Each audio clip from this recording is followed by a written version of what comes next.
మీ బేబీకి 6 నెలలు పూర్తయ్యాయా? అయితే నేను నా పాపకి ట్రై చేసిన ఇంకో హెల్దీ ఫస్ట్ ఫ్రూట్ చెప్పాలి. Pear fruit puree. Pear fruit బేబీకి చాలా సాఫ్ట్, ఈజీ టు డైజెస్ట్ అవుతుంది.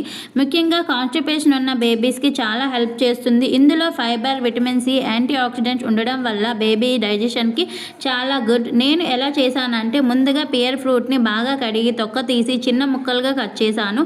6 months బేబీ కాబట్టి నేను పియర్ని స్టీమ్ చేసి సాఫ్ట్ అయ్యాక కూల్ చేసి స్పూన్తో స్మాష్ చేసి స్మూత్ ప్యూరీలా చేశాను. కొంచెం థిక్ అనిపిస్తే బాయిల్డ్ వాటర్ లేదా బ్రెస్ట్ మిల్క్ యాడ్ చేసి బేబీ ఫ్రెండ్లీ కన్సిస్టెన్సీగా చేశాను. నేను ఎలా తినిపించానంటే మొదట 2 spoonsతో స్టార్ట్ చేశాను. సింగిల్ ఫుడ్గా 3 days అబ్జర్వ్ చేశాను. గ్యాస్, ర్యాషెస్, మోషన్స్ ఏమైనా ఉన్నాయా అని చూశాను. నార్మల్గా ఉండడంతో ఇప్పుడు వీక్లీలో 2-3 times ఇస్తున్నాను. నా పాపకి టేస్ట్ కూడా బాగా నచ్చింది. ఇలాంటి real mom experience baby food tips కావాలి అంటే ఫాలో చేయండి. మీరు కూడా ఇదే స్టేజ్లో ఉంటే కామెంట్లో మీ డౌట్స్ చెప్పండి. తర్వాత ఏ ఫుడ్ ట్రై చేయాలో తెలుసుకోవాలంటే నెక్స్ట్ ఫుడ్ అని కామెంట్ చేయండి. Thank you for watching.